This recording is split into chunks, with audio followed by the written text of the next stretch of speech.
अस्सलाम वालेकुम दोस्तों, कैसे हो? उम्मीद है कि सब खैरियत से होंगे। अल्लाह आप लोगों को ऐसे ही खुश रखे। चलिए आज के किस्से की तरफ बढ़ते हैं। आज का किस्सा बहुत छोटा, मुख्तसर और शॉर्टकट है, लेकिन सबक बहुत बड़ा है। आपको इसको पूरा जरूर सुनना चाहिए। मैं गारंटी से कहता हूं आपका एक सेकंड भी जाया नहीं होगा। अगर आपको अच्छा लगे तो अपने दोस्तों में और अपनों में इसको शेयर जरूर करना। किस्सा यह है कि सुल्तान महमूद गजनवी रहमतुल्लाह अलैह के पास एक शिकारी आया। उसके हाथ में एक चकोर था। चकोर एक परिंदे का नाम है जिसका फोटो आप देख रहे हैं, जिसका एक पांव नहीं था, वो लंगड़ा चकोर था। सुल्तान ने जब उसको देखा तो सुल्तान को वो चकोर बहुत पसंद आया। तो सुल्तान ने उसकी कीमत पूछी तो शिकारी ने उसकी कीमत बहुत बताई, यानी बहुत महंगी कीमत बताई। सुल्तान हैरान हुआ और शिकारी से कहा कि भाई ये तो लंगड़ा है, इसका एक पांव भी नहीं है, इसमें ऐब है, तुम इसकी इतनी कीमत क्यों बता रहे हो, इसको इतना महंगा क्यों बता रहे हो? तो शिकारी ने जवाब दिया, सुल्तान ये चकोर में एक खास बात है, वो मैं आपको बताता हूं। देखिए सुल्तान, मैं जब भी शिकार पर जाता हूं तो इस चकोर को साथ में लेकर जाता हूं और इसको जाल से बांध देता हूं, और ये चकोर अजीब अजीब आवाजें निकालता है।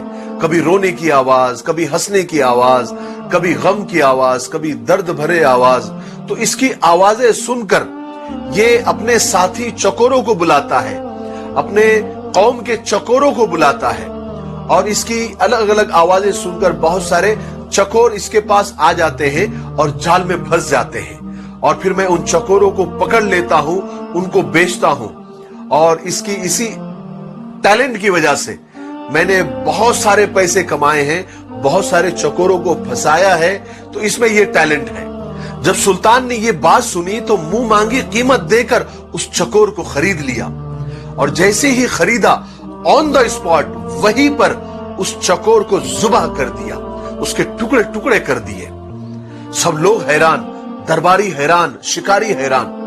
शिकारी ने हैरत से पूछा कि सुल्तान, आपने इतनी महंगी कीमत देकर, मुंह मांगी कीमत देकर इस चकोर को खरीदा और उसको जुबाह कर दिया, उसके टुकड़े टुकड़े कर दिए, क्यों? तो सुल्तान ने उस वक्त बड़े तारीखी जुमले कहे जो हम सबको याद होने चाहिए, जिंदगी भर याद रखने चाहिए। सुल्तान ने कहा, जो दूसरों की दलाली के लिए अपनों से गद्दारी करता है उसका यही अंजाम होना चाहिए, उसको जुबाह कर देना चाहिए, उसको कत्ल कर देना चाहिए। उसका जिंदा रहने का उसको हक नहीं है। उसका जिंदा रहना अपनों के लिए और अपनी कौम के लिए वबाले जान है।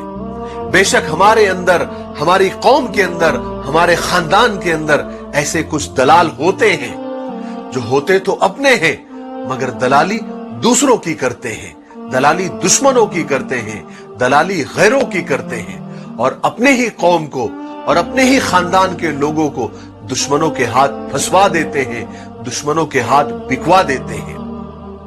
मुझे इसी बात पर इकबाल अशर साहब के कुछ अशार याद आ गए। वो फरमाते हैं कि सिमट के रह गए माजी के दास्तानों तक, हुदूद जात से आगे निकलने वाले लोग। सितम तो ये है कि हमारी सफों में शामिल है, चिराग बुझते ही खीमा बदलने वाले लोग। हमारे दौर का फिरौन डूबता ही नहीं, हमारे दौर का फिरौन डूबता ही नहीं, कहां गए पानी पर चलने वाले लोग। अल्लाह हमारी कौम के दलालों से और हमारे खानदान के दलालों से हम सब की हिफाजत फरमाए। मुझे दुआओं में याद रखें। अस्सलाम वालेकुम।